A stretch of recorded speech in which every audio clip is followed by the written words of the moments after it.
E aí, rapaziada, eu sou o Éder Pessoa e hoje vamos falar um pouco sobre cinema. Antes disso, eu gostaria que você se inscrevesse no canal, caso não seja inscrito, e também curta, comente, compartilha, porque isso ajuda muito o cinema e séries a crescer.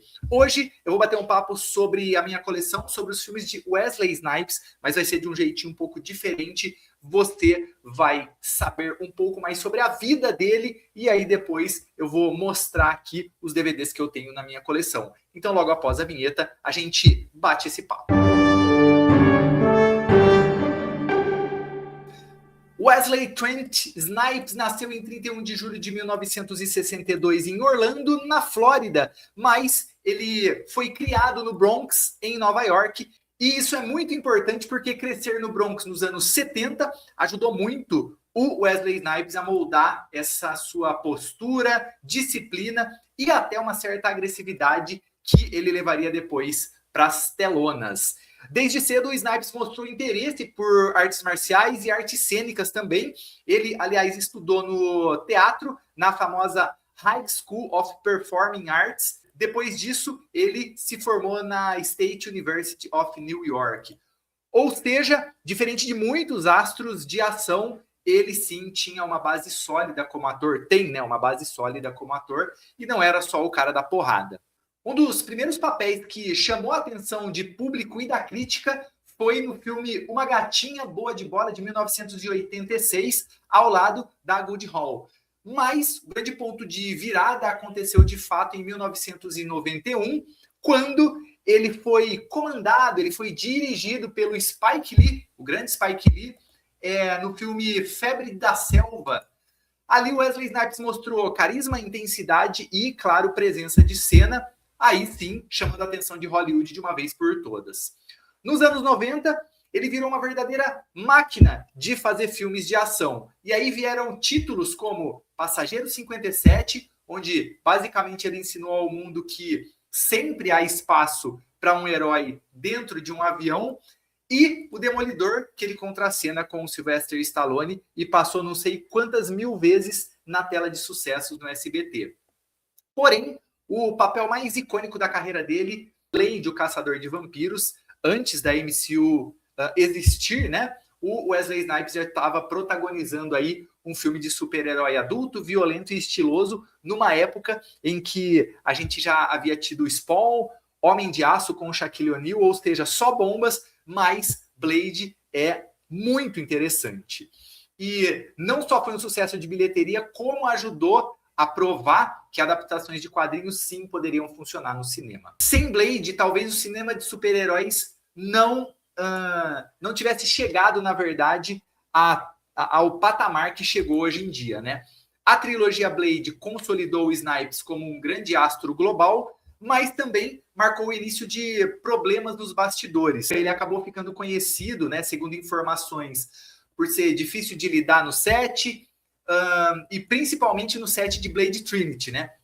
Surgiram relatos na época que houveram conflitos com o diretor, com o elenco, o Ryan Reynolds, né, estava no elenco, e até situações em que ele simplesmente se recusava a sair do trailer e a fazer as suas filmagens na hora certa, né? Fora das telas, a situação ficou ainda pior, ficou ainda mais complicada, porque em 2008 o ator ele foi condenado por evasão fiscal e foi acusado de não pagar milhões em impostos.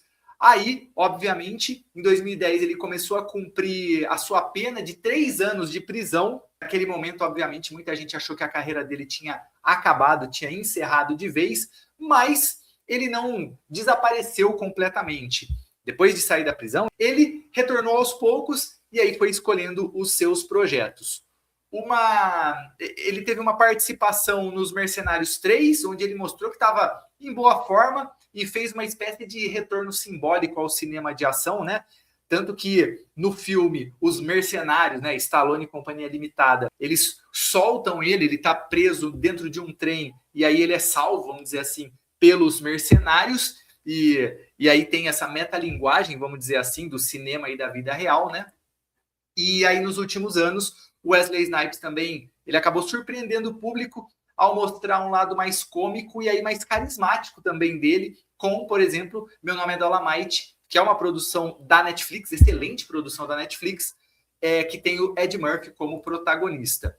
O filme foi muito bem recebido pela crítica e ajudou, de uma forma ou de outra, assim, a reposicionar o Wesley Snipes como um ator aí que talvez não consiga voltar ao seu ápice, mas pelo menos ele aparece vez ou outra em algum filme aí, maior ou menor, mas pelo menos ele está na ativa, né? E com a Marvel trazendo o Blade de volta ao cinema, a pergunta que fica é: será que o Wesley Snipes ainda merece uma participação ou uma aparição?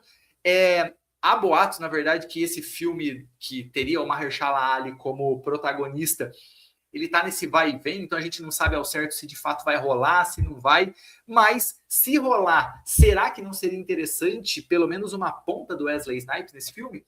Eu acharia super interessante, né? E agora, eu gostaria de falar um pouco com vocês a respeito dos DVDs que eu tenho do Wesley Snipes. Bom, eu tenho um Snapcase aqui do Blade, e esse filme aqui foi bem difícil de encontrar.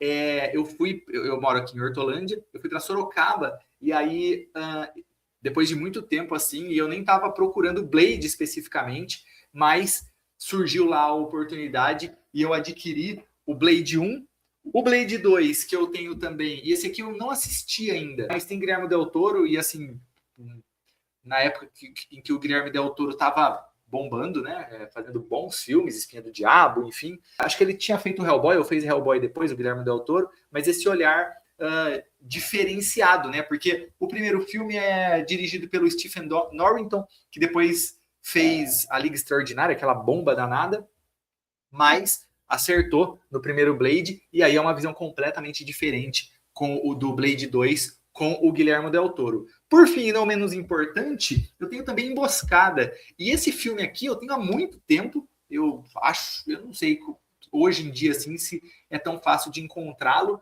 Tem a Linda Fiorentino também e o Oliver Platt. Eu assisti esse filme há muito tempo atrás, várias vezes nas telas de sucesso, no SBT aí. E gosto muito. Talvez tenha sido um dos primeiros filmes do Wesley Snipes que eu assisti.